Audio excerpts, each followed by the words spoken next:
Suzuki motor corporation തങ്ങളുടെ പുതിയ logo ഔദ്യോഗികമായി പുറത്തിറക്കി.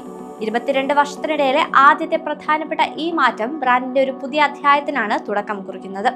പുതുതായി പ്രഖ്യാപിച്ച ബയോസൈഡ് എന്ന കോർപ്പറേറ്റ് മുദ്രാവാക്യവുമായി ഈ പുതിയ ലോഗോ യോജിച്ചു പോകുന്നു. പുതിയ ലോഗോ സുസുക്കിയുടെ സുപരിചിതമായ എസിന്റെ അടിസ്ഥാന രൂപം നിലനിർത്തുന്നു. എന്നാൽ പഴയ ത്രിമാന രൂപം ഉപേക്ഷിച്ച് ഫ്ലാറ്റ് ആയ കൂടുതൽ ലളിതമായ രൂപത്തിലേക്ക് മാറി. കൂടാതെ ക്രോം പ്ലേറ്റിംഗ് ഒഴിവാക്കി പകരം പരിസ്ഥിതി സൗഹൃദപരമായ ഹൈ ബ്രൈറ്റ്നസ് സിൽവർ പെയിന്റ് ആണ് ഉപയോഗിക്കുന്നത്.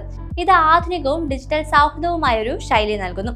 പുതിയ ബാഡ്ജ് പഴയതിന്റെ അതേ വലുപ്പം നിലനിർത്തുന്നു. ജപ്പാൻ മൊബിലിറ്റി ഷോ 2025 സുസുക്കിയുടെ കൺസെപ്റ്റ് മോഡലുകളിൽ ഘടിപ്പിച്ചുകൊണ്ട് പുതിയ ചിഹ്നം ആദ്യമായി പൊതുവേദിയിൽ പ്രത്യക്ഷപ്പെടും.